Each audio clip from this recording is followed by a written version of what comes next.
Good morning friends, इडुसाला में आपका स्वागत है। हम लोग घटना चक्र पॉइंटर की सीरीज देख रहे थे।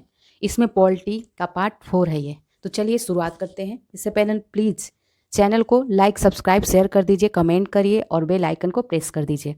चलिए अब शुरुआत करते हैं। राज्य विधानमंडल मुख्यमंत्री से संबंधित सही कथन देखते हैं। वह राज्यपाल द्वारा औपचारिक नियुक्ति पाता है। वह विधानसभा में बहुमत दल के सदस्यों द्वारा चुना जाता है।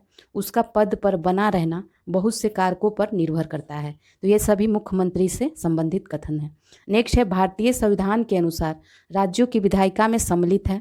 तो राज्यपाल, विधानसभा एवं विधान परिषद जहाँ इसका अस्तित्व है, तो ये सभी सम्मिलित है। नेक्स्ट पे आते हैं, भारत में राज्य विधान पालिकाओं का उच्च सदन विधान पालिका परिषद को कहा जाता है। विधान परिषद किसी साधारण विधेयक को रोक सकती है, 4 माह तक रोक सकती है। इसमें प्रथम बार 3 माह तक तथा दूसरी बार 1 माह तक रोक सकती है। नेक्स्ट है, राज्य में धन विधेयक प्रस्तुत किया जा सकता है, तो केवल विधानसभा में प्रस्तुत किया जाता है। राज्य विधानसभा में कोई भी धन विधेयक पूरा स्थापित नहीं किया जा सकता बगैर राज्य के राज्यपाल की संस्तुति के। नेक्स्ट है, राज्य विधान परिषद का प्रावधान भारतीय संविधान में रखा गया है। अनुच्छेद 171 के अंतर्गत रखा गया है विधान परिषद की संरचना। नेक्स्ट है, राज्य में दूसरे सदन की स्थापना या उसे रद्द करने से संबंधित सही विधि है। यह है संबंधित राज्य की विधानसभा द्वारा पूर्ण बहुमत से पारित प्रस्ताव और संसद से पारित विधि द्वारा। नेक्स्ट है, किसी राज्य में विधान परिषद की स्थापना और समाप्ति का प्रावधान है भारतीय संविधान के अनुच्छेद 169 में है। नेक्स्ट पे आते हैं, भारत के किसी राज्य में विधान परिषद का सृजन अथवा उसकी समाप्ति की जा सकती है, तो यह राज्य विधानसभा के तत्संबंधी संकल्प पारित करने पर संसद द्वारा की जा सकती है। उत्तर प्रदेश की विधान परिषद में राज्यपाल द्वारा मनोनीत किया जाता है कितने सदस्य? कुल सदस्यों का 1/6। इनको कभी भंग नहीं किया जा सकता परंतु समाप्त किया जा सकता है। यह राज्य विधान परिषद को किया जा सकता है। नेक्स्ट है, यहाँ अब तक विधान परिषद नहीं है, यद्यपि संविधान 7वां संशोधन अधिनियम 1956 में उसके लिए उपबंध है। तो यह मध्य प्रदेश में के बारे में बता रहे। नेक्स्ट है, राज्य विधान परिषद के विषय में क्या सही है? यह एक स्थायी सदन है, यह भंग नहीं किया जा सकता। प्रति दूसरे वर्ष इसके 1/3 सदस्य सेवानिवृत्त होते हैं और इसके सदस्यों का जो कार्यकाल होता है वो 6 वर्ष का होता है। नेक्स्ट है, भारतीय संविधान में राज्य की विधानसभाओं के निर्वाचन का प्रावधान प्रस्तुत करता है, तो अनुच्छेद 170 प्रस्तुत करता है। अनुच्छेद 170 के उस प्रावधान का अपवाद है जिसमें कहा गया है कि एक राज्य के विधानसभा के गठन में 60 से कम सदस्य नहीं होंगे, तो इसका अपवाद है सिक्किम, वहाँ 60 से कम सदस्य हैं। नेक्स्ट है, भारत के किसी राज्य की विधानसभा में अधिकतम सदस्य हो सकते हैं, तो यह 500 सदस्य हो सकते हैं। नेक्स्ट आते हैं, राज्य विधानसभा के निर्वाचन का संचालन करता है भारत का निर्वाचन आयोग करता है। नेक्स्ट है, विधानसभा की सर्वाधिक सदस्य संख्या उत्तर प्रदेश में है। राज्य के विधानमंडल के किसी सदस्य के निर्हरता से संबंधित किसी प्रश्न का विनिश्चय करने हेतु अंतिम सत्ता है, तो यह राज्यपाल है। विधानसभा के सदस्य के लिए न्यूनतम आयु विहित की गई है, तो यह 25 वर्ष की गई है। यदि किसी राज्य की विधानसभा का अध्यक्ष पद त्यागना चाहे तो उसे अपना त्यागपत्र देना चाहिए, उपाध्यक्ष को देना चाहिए। विधानसभा के विघटन के बाद भी उसका अध्यक्ष पद पर बना रह सकता है, तो यह विधानसभा के विघटन के बाद गठित विधानसभा की पहली बैठक के ठीक पूर्व तक बना रह सकता है। यदि विधानसभा का अध्यक्ष विधानसभा का सदस्य नहीं रहता है तो अपना पद रिक्त कर देगा। ठीक है। बिना विधानसभा का सदस्य निर्वाचित हुए कोई मंत्री पद पर बना रह सकता है, तो यह 6 माह तक बना रह सकता है। राज्य सरकार के मंत्रियों के वेतन एवं भत्तों का निर्धारण किसके द्वारा किया जाता है? तो यह राज्य विधानसभा द्वारा किया जाता है। राज्य की विधानसभा के सत्रावसान का आदेश दिया जाता है, राज्यपाल के द्वारा दिया जाता है। नेक्स्ट पे आते हैं, सही कथन है, कोई व्यक्ति किसी राज्य की विधानसभा के किसी स्थान को भरने के लिए चुने जाने के लिए अर्हत नहीं होगा यदि उसकी आयु 25 वर्ष से कम हो। ठीक है। भारत में एकमात्र राज्य है जहां सामान्य कॉमन सिविल कोड लागू है, तो यह है गोवा। 31 अक्टूबर 2019 को जम्मू एवं कश्मीर में विधान परिषद को समाप्त कर दिया गया है, जिसके बाद कुल 6 राज्यों में विधान परिषद हैं। वो राज्य देख लीजिए, उत्तर प्रदेश, बिहार, महाराष्ट्र, कर्नाटक, आंध्र प्रदेश और तेलंगाना। नेक्स्ट पे आते हैं, किसी राज्य के मुख्यमंत्री संबंधित कथन सही है। मुख्यमंत्री राज्यपाल द्वारा नियुक्त किए जाते हैं। समांतर मुख्यमंत्री मंत्री परिषद के बैठकों की अध्यक्षता करते हैं। मंत्रियों की नियुक्ति राज्यपाल मुख्यमंत्री की सलाह पर करते हैं। मुख्यमंत्री के संवैधानिक कर्तव्य क्या है? मुख्यमंत्री राज्य के कार्यों के प्रशासन संबंधी विनिश्चय राज्यपाल को संसूचित करता है। मुख्यमंत्री विधान पर विषयक प्रस्तावनाओं के बारे में राज्यपाल को संसूचित करता है।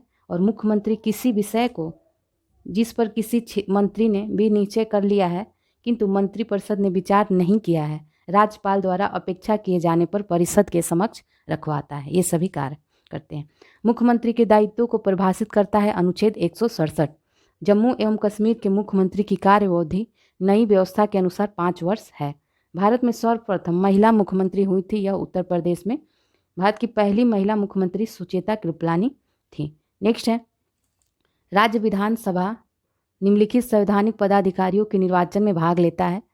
तो ये भारत के राष्ट्रपति के निर्वाचन में, राज्यसभा के सदस्यों के निर्वाचन में, राज्य विधान परिषद के सदस्यों के निर्वाचन में लेता है। नेक्स्ट पे देखते हैं, राज्य की आकस्मिक निधि की स्थापना के लिए उत्तरदायी है किसी राज्य का विधानमंडल। सही कथन है, किसी राज्य में मुख्य सचिव को उस राज्य के राज्यपाल द्वारा नियुक्त किया जाता है। तो यह सही कथन। नेक्स्ट टॉपिक है उच्च न्यायालय। चलिए देखते हैं। उच्च न्यायालय के न्यायाधीशों को वेतन और भत्ते दिए जाते हैं राज्य की समेकित निधि से। उच्च न्यायालय के न्यायमूर्ति की सेवा निवृत्ति की आयु जो होती है वह 62 वर्ष होती है। सही कथन है। देखते हैं, पंजाब, हरियाणा और केंद्र शासित प्रदेश चंडीगढ़ का एक ही सामूहिक उच्च न्यायालय है। राष्ट्रीय राजधानी क्षेत्र दिल्ली का स्वयं का उच्च न्यायालय है। भारत में उच्च न्यायालयों की संख्या 25 है। भारत का 25वां उच्च न्यायालय 1 जनवरी 2019 को अमरावती में स्थापित किया गया है। यह आंध्र प्रदेश का उच्च न्यायालय है जिसका गठन आंध्र प्रदेश के विभाजन के बाद किया गया है। नेक्स्ट है, जब किसी उच्च न्यायालय का मुख्य न्यायाधीश प्रशासनिक हैसियत से काम करता है तो वह अधीन होता है, तो वह उच्च न्यायालय के अन्य न्यायाधीशों में से किसी भी रीट अधिकारिता के अधीन होता है। नेक्स्ट है, उच्च न्यायालय की परमादेश जारी करने की शक्ति के अंतर्गत आते हैं तो संवैधानिक अधिकार, सांविधिक अधिकार और मौलिक अधिकार आते हैं। यह फैसला दिया है कि एक ही बार में 3 बार तलाक कहने से तलाक होना गैर कानूनी है।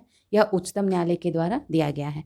अंडमान एवं निकोबार द्वीप समूह द्वीप पर इस उच्च न्यायालय का क्षेत्राधिकार है। तो यह कौन सा उच्च न्यायालय है? यह कलकत्ता है। एक से अधिक राज्य या केंद्र शासित प्रदेश के लिए है बम्बई उच्च न्यायालय। मार्च 2013 में उच्च न्यायालय स्थापित किए गए हैं। ये मेघालय, त्रिपुरा और मणिपुर में स्थापित किए गए हैं। उच्च न्यायालयों की अधिकारिता में एक से अधिक राज्य है, संघ राज्य क्षेत्र शामिल नहीं है। तो यह नोट में देख लीजिए इसके बारे में। संघ राज्य क्षेत्रों को छोड़ दिया जाए तो 3 ऐसे उच्च न्यायालय हैं जिसके अधिकारिता क्षेत्र में एक से अधिक राज्य हैं। वो कौन कौन है? गुवाहाटी उच्च न्यायालय जिसके अंतर्गत अरुणाचल प्रदेश, असम, नागालैंड, मिजोरम आता है। बॉम्बे उच्च न्यायालय जिसके अंतर्गत महाराष्ट्र और गोवा आता है। पंजाब एवं हरियाणा जिसके अंतर्गत पंजाब और हरियाणा आता है। उच्च न्यायालयों में सबसे अधिक बेंच है तो नोट में देखते हैं, कलकत्ता उच्च न्यायालय की मूल पीठ और एक बेंच पोर्ट ब्लेयर में है। मध्य प्रदेश उच्च न्यायालय की मूल पीठ जबलपुर और 2 बेंच ग्वालियर और इंदौर में है। बॉम्बे उच्च न्यायालय की मूल पीठ मुंबई में है और 3 बेंच जो है नागपुर, पणजी और औरंगाबाद में है। गुवाहाटी उच्च न्यायालय की जो मूल पीठ है वो गुवाहाटी में है और 3 बेंच कोहिमा, आइजोल और ईटानगर में है। पहले गुवाहाटी उच्च न्यायालय में 6 बेंच थी, परंतु मार्च 2013 में मणिपुर, मेघालय और त्रिपुरा उच्च न्यायालय के गठन के बाद अब 3 बेंचेस शेष रह गई हैं। वर्तमान में देखते हैं तो इस प्रश्न में बम्बई और गुवाहाटी उच्च न्यायालय की 3-3 बेंचें हैं। नेक्स्ट पे आते हैं, उच्च न्यायालय और उच्चतम न्यायालय दोनों की अधिकारिता में आते हैं मूल अधिकारों का संरक्षण आता है। एक ऐसी याचिका जो न्यायपालिका द्वारा जारी की जाती है तथा जिसमें कार्यपालिका से कहा जाता है कि वह ऐसा कार्य करे जो उसे प्रदत्त शक्तियों के अंतर्गत करना चाहिए था, उस याचिका को क्या कहा जाता है? तो यह मैंडेमस कहा जाता है। जब सर्वोच्च न्यायालय किसी व्यक्ति अथवा संस्था को उसके दायित्व के निर्वहन हेतु लेख जारी करता है तो उसे कहते हैं परमादेश। नेक्स्ट पे आते हैं, राज्य के उच्च न्यायालय का मुख्य क्षेत्राधिकार नहीं है तो परामर्श संबंधी क्षेत्राधिकार नहीं है। रीट न्यायालय में कार्रवाई लंबित होने की दशा में लागू की जाती है तो यह प्रतिषेध या प्रोहिबिशन कहते हैं, इसको लागू की जाती है। एक उच्च अधिकार प्राप्त न्यायालय द्वारा उत्प्रेषण रीट जारी की जाती है तो यह एक अधीनस्थ न्यायालय को कि वह पुनरीक्षण हेतु एक मामले विशेष की कार्रवाई का अभिलेख उन्हें स्थानांतरित कर दे। ठीक है, एक याचिका अधीनस्थ न्यायालयों की कार्य पद्धति का परीक्षण करती है तो ये उत्प्रेषण कहलाता है। नेक्स्ट है, कथन है न्यायालय के आदेशों को जानबूझकर अवज्ञा करना या उनका पालन न करना तथा न्यायिक व्यवहार के बारे में अनादर सूचक भाषा का प्रयोग करना न्यायालय की अवमानना की कोटि में आता है, तो बिल्कुल सही है। नेक्स्ट है, कारण है न्यायिक सक्रियतावाद न्यायपालिका को अवमाननापूर्ण व्यवहार को दंडित करने के दंडात्मक अधिकार दिए बिना कार्यान्वित नहीं किया जा सकता, तो ये दोनों ही कथन स्वतंत्र रूप से सही हैं। नेक्स्ट है, कथन देखते हैं, जनहित याचिका जन सहयोगी नागरिकों को न्यायालय तक जाने की स्वीकृति देती है, तो ये सही है। जन सहयोगी व्यक्ति उस व्यक्ति के लिए न्याय मांग सके जो किसी कारण से न्यायालय तक पहुंचने में असमर्थ है, तो दोनों ही कथन सही है और स्पष्टीकरण भी है।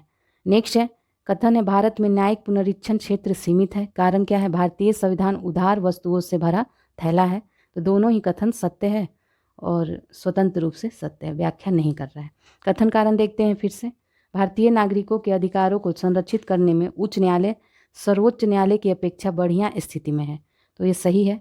सर्वोच्च न्यायालय केवल मौलिक अधिकारों के संरक्षण के लिए ही परमादेश जारी कर सकता है, दोनों ही कथन सही हैं और स्पष्टीकरण भी है। बाबरी मस्जिद या राम जन्मभूमि का विवाद जो इलाहाबाद उच्च न्यायालय के समक्ष है का प्रकार है, तो यह स्वत्व अधिकार मुकदमा के अंतर्गत है। सही कथन है, भारत में उच्च न्यायालय के न्यायाधीश को हटाने के लिए रीति उच्चतम न्यायालय के न्यायाधीश को हटाने की रीति के समान है। ठीक है, एक उच्च न्यायालय का न्यायाधीश अपना त्याग पत्र किसे संबोधित करता है, तो यह राष्ट्रपति को करता है। 2011 में राज्यसभा ने महाभियोग का प्रस्ताव पास किया, किंतु अपने बचाव के लिए उसने लोकसभा द्वारा उसी प्रस्ताव के पास होने के पूर्व त्याग पत्र दिया, तो यह न्यायमूर्ति सौमित्र सेन ने किया था। भारत में चलित न्यायालय इसका मानस पुत्र है डॉक्टर APJ अब्दुल कलाम का। नेक्स्ट पे आते हैं, प्रिवेंटिव डिटेंशन के अंतर्गत एक व्यक्ति को बिना मुकदमा चलाए बंदी बनाकर रखा जा सकता है, तो यह 3 माह तक रखा जा सकता है। विधि आयोग के निम्नलिखित अध्यक्ष ने अपनी रिपोर्ट में समर्थन किया है कि प्रत्येक उच्च न्यायालय के 1/3 न्यायाधीश दूसरे राज्य से होने चाहिए, तो यह न्यायाधीश HR खन्ना के द्वारा किया गया है। ग्राम न्यायालय अधिनियम के संदर्भ में सही है। यह अधिनियम स्थानीय सामाजिक सक्रियतावादियों को मध्यस्थ या सुलहकर्ता के रूप में स्वीकार करता है। नेक्स्ट पे आते हैं, अब देखते हैं केंद्र राज्य संबंध। चलिए, भारत में केंद्र राज्य संबंध प्रभावित होते हैं। यह संविधान के प्रावधानों से, नियोजन प्रक्रिया से, राजनीतिक हितों के अंतर्विरोध से और हुक्म चलाने की इच्छा प्रबलता से प्रभावित होते हैं। केंद्र सरकार तथा राज्यों के मध्य आर्थिक संबंधों की विवेचना की गई है, तो यह अनुच्छेद 268 से 281 के अंतर्गत की गई है। भारत में केंद्र राज्य संबंध निर्भर करते हैं संवैधानिक प्रावधानों पर, परंपराओं तथा व्यवहारों पर, न्यायिक व्याख्याओं पर और बातचीत के लिए यंत्र विन्यास पर।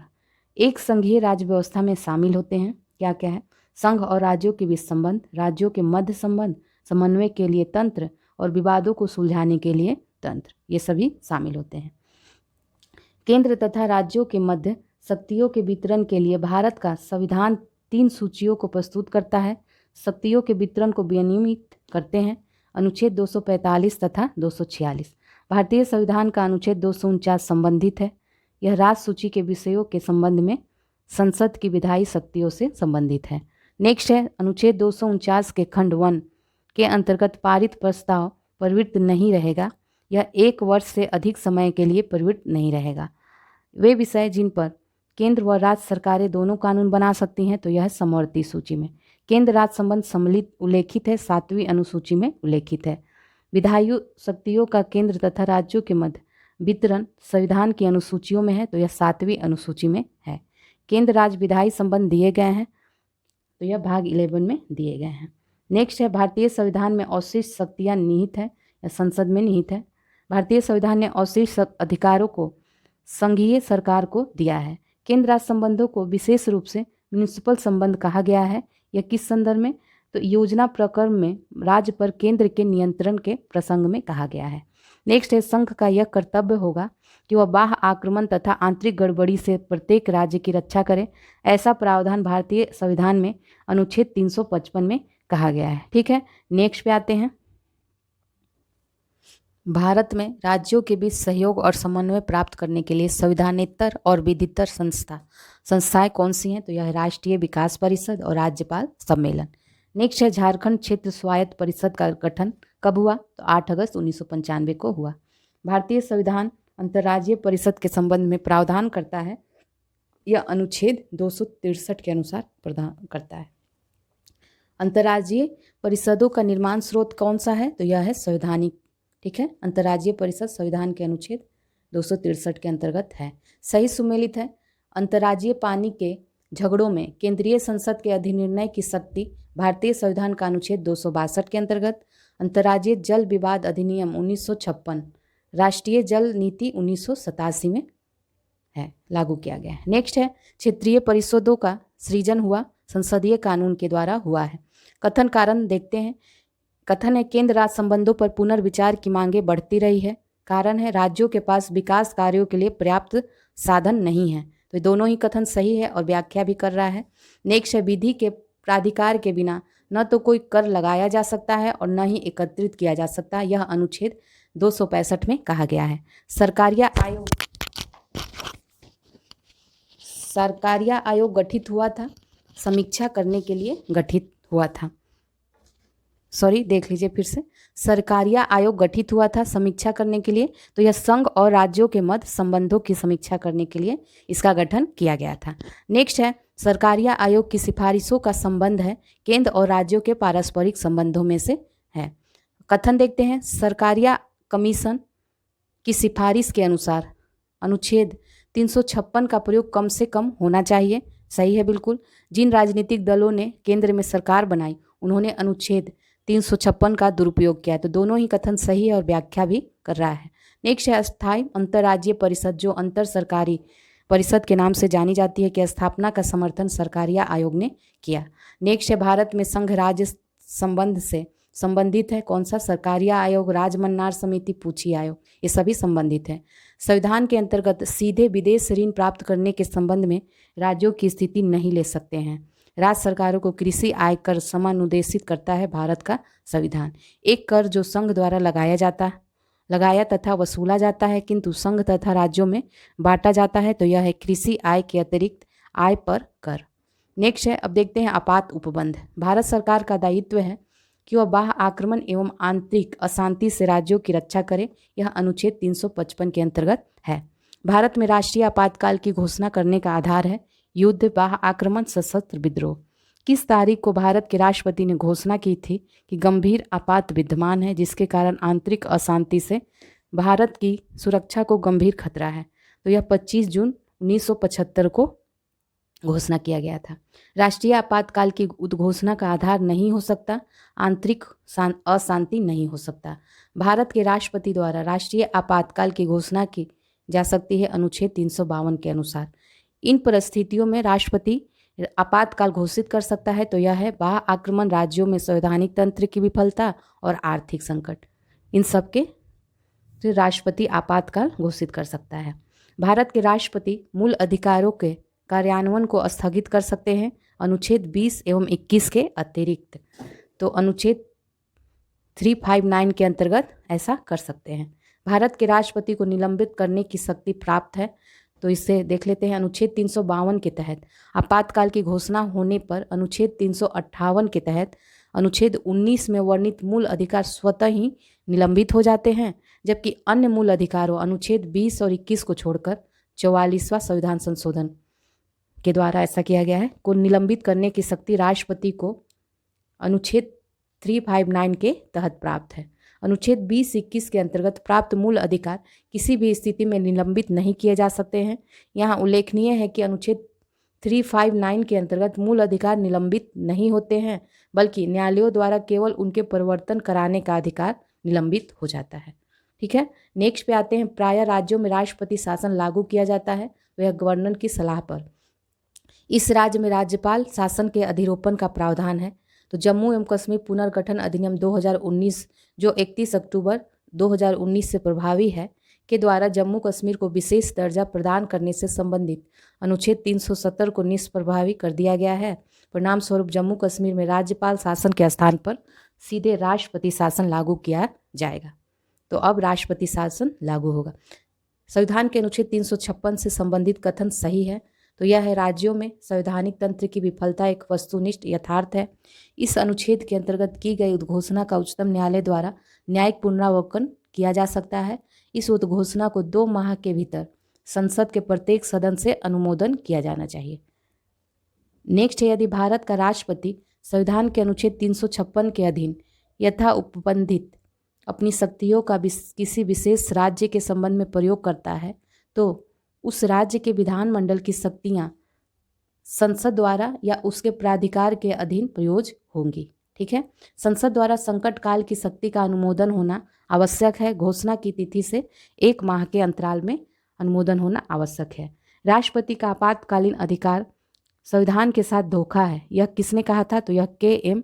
नाम्बियार ने कहा था। भारत के संविधान के अनुच्छेद 360 के अधीन वित्तीय आपात से संबंधित सही कथन है, वित्तीय आपात की उद्घोषणा 2 मास की समाप्ति पर प्रवर्तन में नहीं रहेगी यदि उस अवधि की समाप्ति से पहले संसद के दोनों सदनों के संकल्पों द्वारा उसका अनुमोदन नहीं कर दिया जाता है।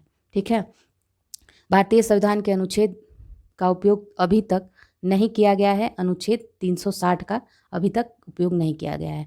भारत में वित्तीय आपातकाल की घोषणा आज तक कभी नहीं लगाई गई है। भारतीय संविधान के अंतर्गत आपातकाल की सोच है 3 प्रकार के।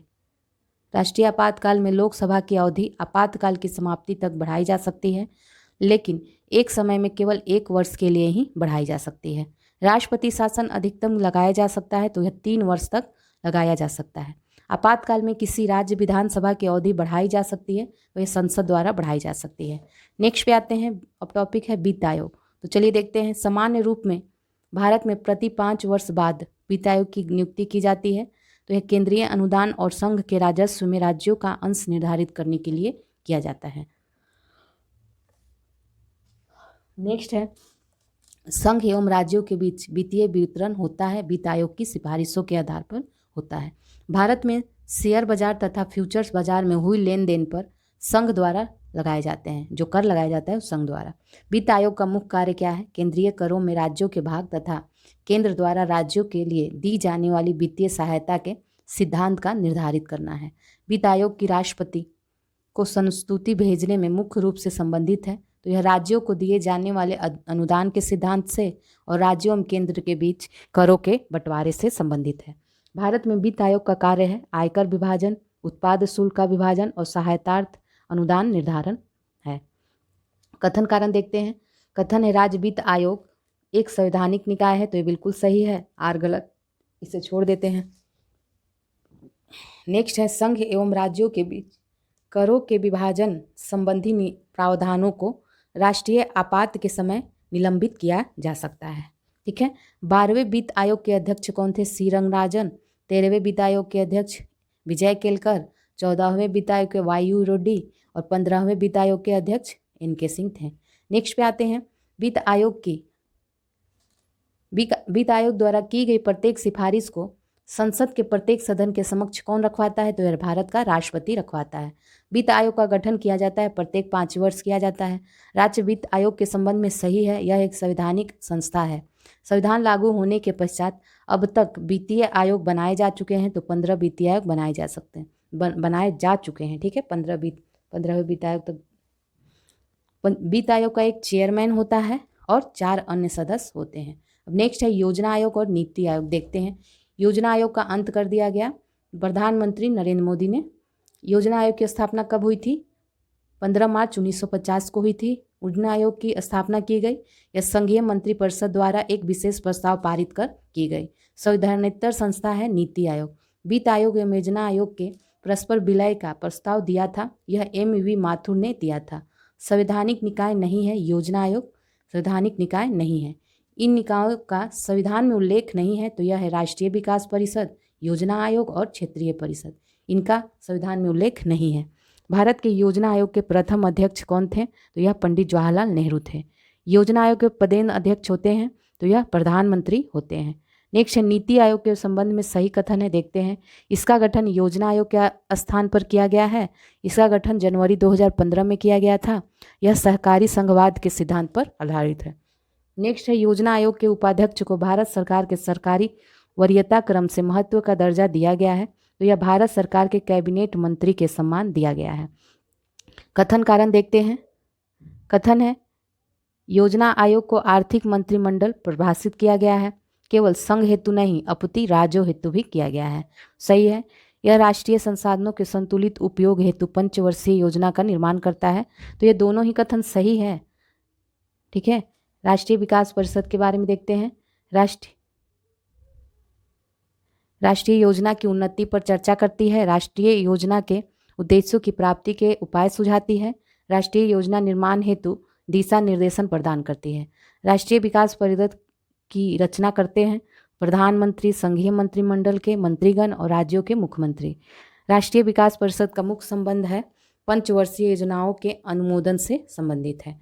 राष्ट्रीय विकास परिषद की अध्यक्षता कौन करता है? तो भारत के प्रधानमंत्री। राष्ट्रीय विकास परिषद की स्थापना कब हुई थी? 6 अगस्त 1952 को हुई थी। संघ लोक सेवा आयोग, वित्त आयोग, निर्वाचन आयोग और नीति आयोग, इसमें कौन सा संविधानेतर संस्था है? तो यह सभी जानते हैं, नीति आयोग, जिसकी स्थापना 1 जनवरी 2015 को हुई थी। अब देखते हैं लोकपाल और महत्वपूर्ण आयोग। भारत में लोकपाल एवं लोकायुक्त की स्थापना का सुझाव दिया गया था, प्रशासनिक सुधार आयोग ने दिया था। राज्य स्तर पर लोकायुक्त नीति की सर्वप्रथम अनुशंसा की गई थी, तो भारत का प्रशासनिक सुधार आयोग 1966 से 70 में की गई थी। ओम्बुड्समैन का भारतीय प्रतिमान है लोकपाल है। संसद में पहला लोकपाल विधेयक कब रखा गया था? 1968 में ही रखा गया था।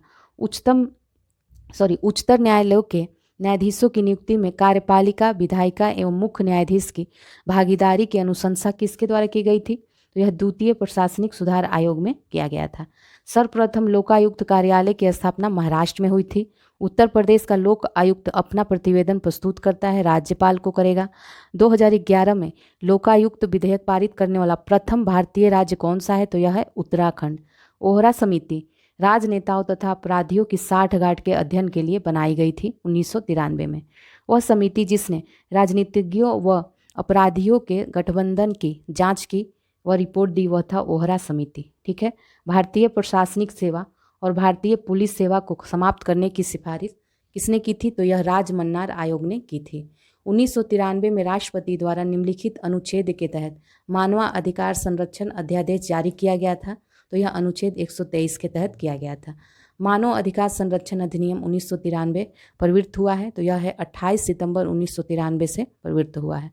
मानव अधिकार संरक्षण अधिनियम 1993 का उद्देश्य क्या है? तो यह है मानव अधिकारों का बेहतर संरक्षण, मानव अधिकार सुरक्षा आयोग का गठन, राज्य में मानव अधिकार सुरक्षा आयोग का गठन। नेक्स्ट है राष्ट्रीय मानव अधिकार आयोग के अध्यक्ष एवं सदस्यों की नियुक्ति समिति में सदस्य होते हैं लोकसभा का अध्यक्ष, लोकसभा में विपक्ष का नेता तथा राज्यसभा में विपक्ष का नेता। भारत के राष्ट्रीय मानवाधिकार आयोग के विषय में सही कथन है, तो यह है कि इसका अध्यक्ष अनिवार्य रूप से भारत का सेवानिवृत्त मुख्य न्यायमूर्ति या न्यायमूर्ति होना चाहिए। इसकी शक्तियाँ केवल सिफारिशी प्रकृति की हैं। आयोग के एक सदस्य के रूप में एक महिला को नियुक्त करना आवश्यक है। नेक्स्ट पे आते हैं, मानव अधिकार संरक्षण अधिनियम 1993 में लोक सेवक की परिभाषा धारा 2M के अंतर्गत दी गई है। कथन कारण देखते हैं। राष्ट्रीय मानवाधिकार आयोग का अध्यक्ष वह व्यक्ति होता है जो भारत का मुख्य न्यायाधीश या न्यायाधीश रह चुका है, तो ये बिल्कुल सही है। और उक्त आयोग का अध्यक्ष का कार्यकाल जो होता है 3 वर्ष तथा अथवा 70 साल की आयु पर्यंत पर जो पहले हो जाए धारित हो, वो दोनों ही कथन सही है। नेक्स्ट पे आते हैं, राष्ट्रीय मानवाधिकार आयोग के अध्यक्ष तथा सदस्यों की पदावधि पद ग्रहण की तारीख से 3 वर्ष तक या 70 वर्ष की आयु प्राप्त करने ले तक होती है। राज्य मानवाधिकार आयोग के अध्यक्ष और सदस्यों की नियुक्ति राज्यपाल द्वारा होता है। राज्य मानवाधिकार आयोग कार्य नहीं है, तो यह है मानव अधिकारों का उल्लंघन करने वालों को सजा देना, ये इसका कार्य नहीं। संवैधानिक संस्था नहीं है, तो मानवाधिकार आयोग जो है संवैधानिक संस्था नहीं है। संवैधानिक प्राधिकरण है, तो यह है राज्य निर्वाचन आयोग, राज्य वित्त आयोग और जिला पंचायत। ठीक है। संविधान पुनरीक्षण के लिए नियुक्त राष्ट्रीय आयोग से संबंधित कथन सही है, तो इसकी रिपोर्ट अनुशंसात्मक प्रकृति की होगी और इसकी अध्यक्षता जस्टिस MN वेंकटचलैया ने किया था। संविधान समीक्षा आयोग जिसे फरवरी 2000 में गठित किया गया था, इसके अध्यक्ष MN वेंकटचलैया थे। केंद्रीय सूचना आयुक्त का कार्यकाल होता है केंद्र सरकार निर्धारित करेगी। सूचना का अधिकार संशोधन अधिनियम 2019 के अनुसार केंद्रीय मुख्य सूचना आयुक्त और अन्य सूचना आयुक्तों का कार्यकाल केंद्रीय सरकार द्वारा निर्धारित किया जाएगा। गौरतलब है कि इसके पूर्व मुख्य सूचना आयुक्त सहित अन्य सूचना आयुक्तों का कार्यकाल 5 वर्ष या 65 वर्ष जो भी पहले निर्धारित हो। ठीक है, इसके पहले होता था कि 5 वर्ष या 65 वर्ष जो भी पहले निर्धारित हो उससे होता था। स्वर्ण सिंह समिति ने जिस प्रश्न पर विचार किया था वह था मूल अधिकारों की तुलना में निदेशक तत्वों को अग्रता। मंडल आयोग जिसके प्रस्तावों ने अक्षुण्ण विवाद का सूत्रपात किया है को गठित करने वाले थे मोरारजी देसाई। मंडल आयोग ने रिपोर्ट प्रस्तुत की 1980 में। वर्ष 1990 में अनुसूचित जाति एवं जनजाति राष्ट्रीय आयोग की रिपोर्ट के अनुसार अनुसूचित जाति एवं जनजाति के अत्याचार का कारण नहीं है तो यह धार्मिक कारण नहीं है। केंद्रीय सतर्कता आयोग की स्थापना किसकी अनुशंसा पर की गई थी तो यह संथानम समिति की अनुशंसा पर की गई थी। राज्य लोक सेवा आयोग के सदस्यों की नियुक्ति राज्यपाल द्वारा की जाती है। 2 अथवा 2 से अधिक राज्यों के लिए संयुक्त लोक सेवा आयोग अध्यक्ष की नियुक्ति भारत के राष्ट्रपति के द्वारा किया जाता है। राज्य लोक सेवा आयोग से परामर्श नहीं लिया जाता है तो सिविल सेवकों के स्थानांतरण पर नहीं लिया जाता है। किसी राज्य लोक सेवा आयोग के कार्यों को संघ लोक सेवा आयोग को सौंपा जा सकता है तो यह भारत के राष्ट्रपति के अनुमोदन से सौंपा जा सकता है। लोक सेवा आयोग के सदस्य को हटाया जा सकता है तो यह अनुच्छेद 317 के अंतर्गत हटाया जा सकता है। भारत के संघ लोक सेवा आयोग के लिए सही है तो इसका राज्य लोक सेवा आयोग से कोई लेना देना नहीं है। संघ लोक सेवा आयोग एक संवैधानिक संगठन है। संघ लोक सेवा आयोग अपना वार्षिक प्रतिवेदन राष्ट्रपति को सौंपता है। यूनियन पब्लिक सर्विस कमीशन की प्रथम महिला अध्यक्ष रोज बैथ्यू थी। नेक्स्ट है उत्तर प्रदेश लोक सेवा आयोग के व्यय भारित होते हैं तो यह राज्य की संचित निधि पर भारित होते हैं। भारत में पहली बार लोक सेवा आयोग की स्थापना जिस अधिनियम में हुई थी तो यह है गवर्नमेंट ऑफ इंडिया एक्ट 1919 के द्वारा हुई थी। अब देखते हैं नेक्स्ट टॉपिक है अस्थायी विशेष प्रावधान। भारतीय संविधान में विभिन्न राज्यों से संबंधित विशिष्ट प्रावधान का उल्लेख है। 371 अनुच्छेद 371 में है। अनुच्छेद 371 ख में विशेष प्रबंध प्रावधानित है, यह असम के लिए है। अनुच्छेद 371 के अंतर्गत विशेष प्रावधान महाराष्ट्र तथा गुजरात के लिए है। भारतीय संविधान का अनुच्छेद 370 एक अस्थायी और संक्रमणकालीन उपबंध है। नोट घटनाएं सही कालक्रम में व्यवस्थित है। देखते हैं महाराजा हरि सिंह ने विलय पत्र पर हस्ताक्षर किया, फिर भारत का संविधान लागू हुआ, फिर जम्मू कश्मीर की प्रभुता संपन्न संविधान सभा ने भारत में विलय को अनुमोदित किया और जम्मू तथा कश्मीर राज्य का नया संविधान लागू हुआ। अब देखते हैं नेक्स्ट टॉपिक है चुनाव आयोग। मुख्य चुनाव आयुक्त के संबंध में सही कथन है। मुख्य चुनाव आयुक्त वही वेतन पाने का हकदार है जितना उच्चतम न्यायालय के न्यायाधीश को दिया जाता है।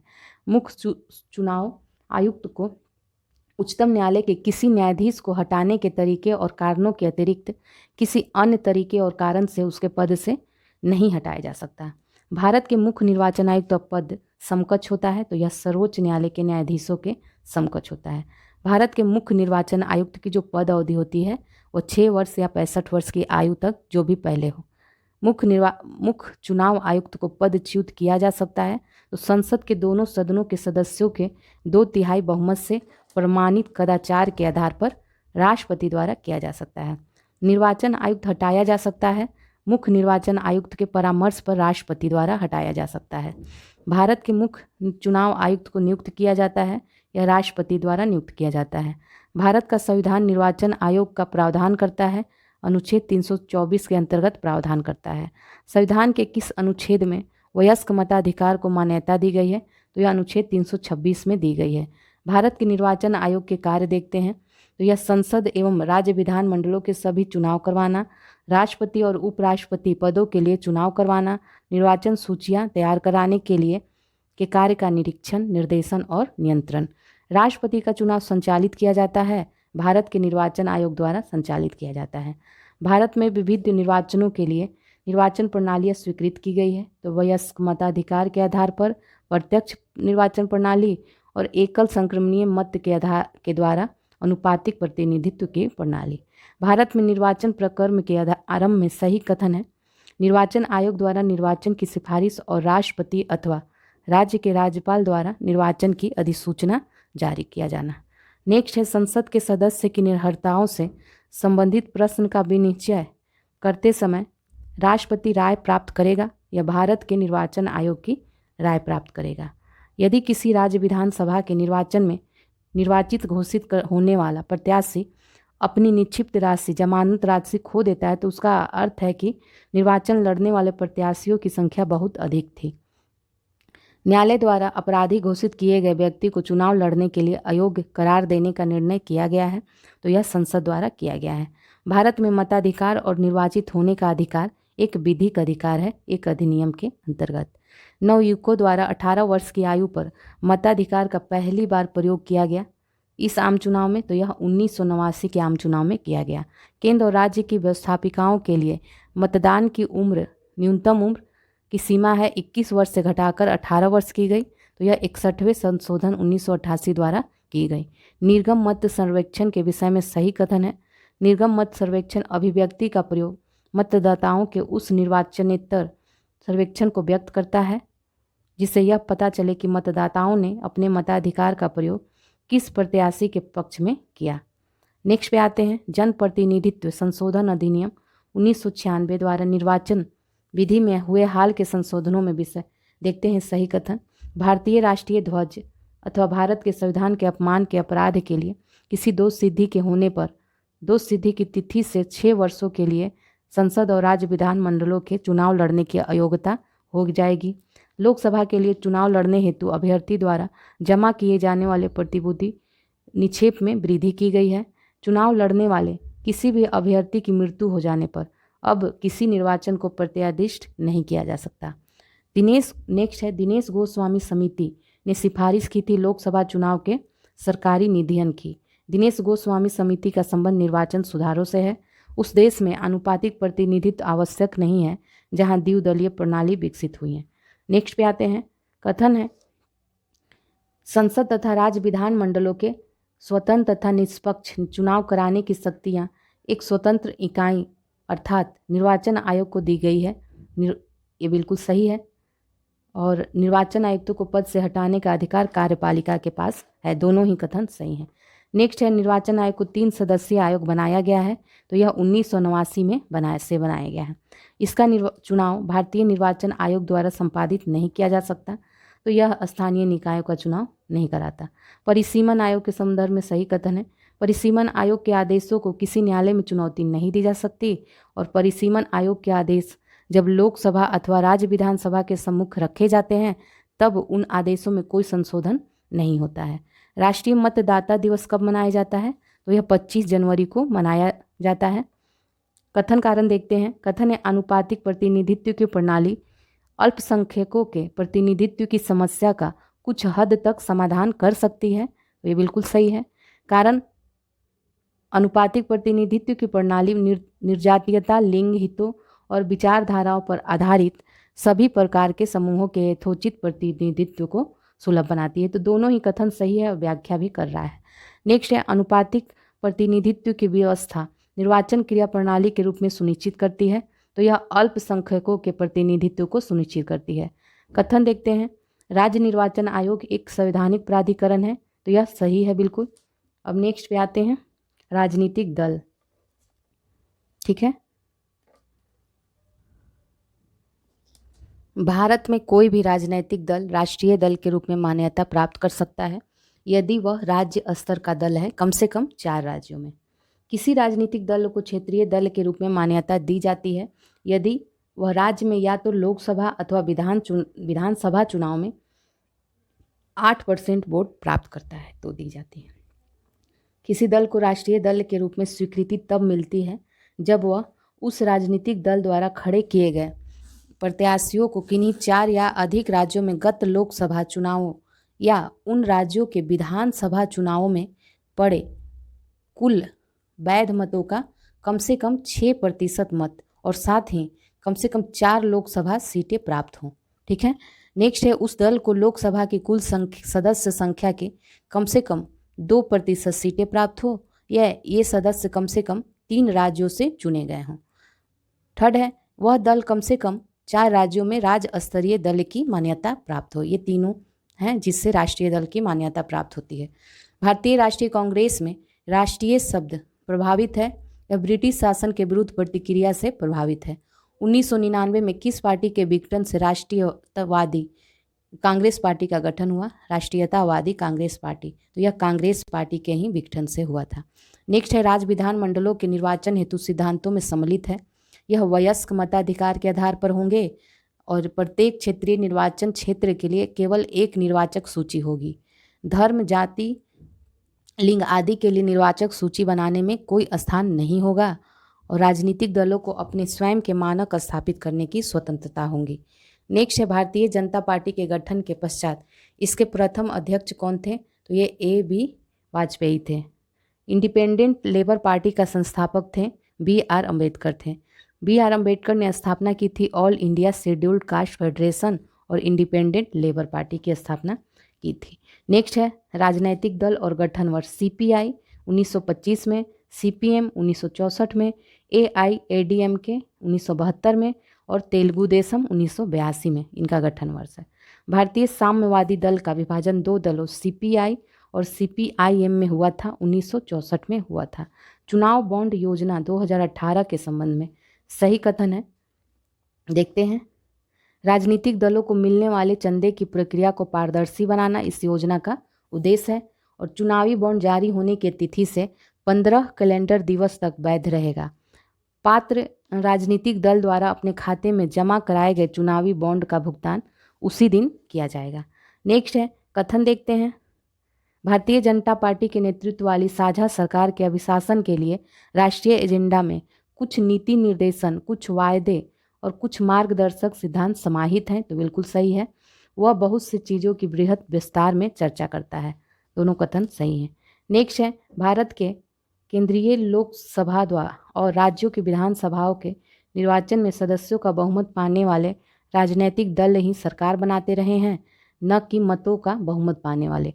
कारण क्या है? बहुमत प्रणाली पर आधारित निर्वाचनों में प्राप्त मतों की अपेक्षिक बहुलता के आधार पर ही परिणाम का निर्णय होता है। तो दोनों ही कथन सही हैं और व्याख्या भी कर रहा है। कथन देखते हैं फिर, ये गलत है, छोड़ देते हैं, कारण देख लेते हैं। चुनाव लड़ने वाले राजनीतिक दल बिना किसी संविधान संशोधन के जितनी सीटों पर वे चुनाव लड़ रहे हैं उसके 33% को महिलाओं के लिए नियत कर सकते हैं। नेक्स्ट है, भारत के विभिन्न राजनीतिक दलों को राष्ट्रीय या क्षेत्रीय दल का दर्जा देने का अधिकार चुनाव आयोग को है। नेक्स्ट पे आते हैं, भारत के राजनीतिक दलों के संबंध में निम्नलिखित कथन सही है, देखते हैं। जनप्रतिनिधित्व अधिनियम 1951 राजनीतिक दलों के पंजीकरण का प्रावधान करता है और राजनीतिक दलों का पंजीकरण निर्वाचन आयोग करता है। राष्ट्रीय स्तर का राजनीतिक दल वह है जिसे 4 या अधिक राज्यों में मान्यता प्राप्त है। नेक्स्ट कथन कारण देखते हैं। कथन है, भारत में अस्थायी दलीय व्यवस्था नहीं है, सही है। अत्यधिक संख्या में राजनीतिक दल हैं यहाँ पे। आंतरिक दलीय लोकतंत्र का उपयोग होता है। तो दल का आंतरिक चुनाव जो दल के पदाधिकारियों के चयन हेतु समय समय पर हो। दल बदल निरोधक अधिनियम जिस तिथि को पारित हुआ था तो वह तिथि है 15 फरवरी 1985। राजनीतिक दलों को संवैधानिक मान्यता प्रथम बार मिली, यह 1985 में मिली। नेक्स्ट है, दल परिवर्तन विरोधी विधि 1989 में ही अधिनियमित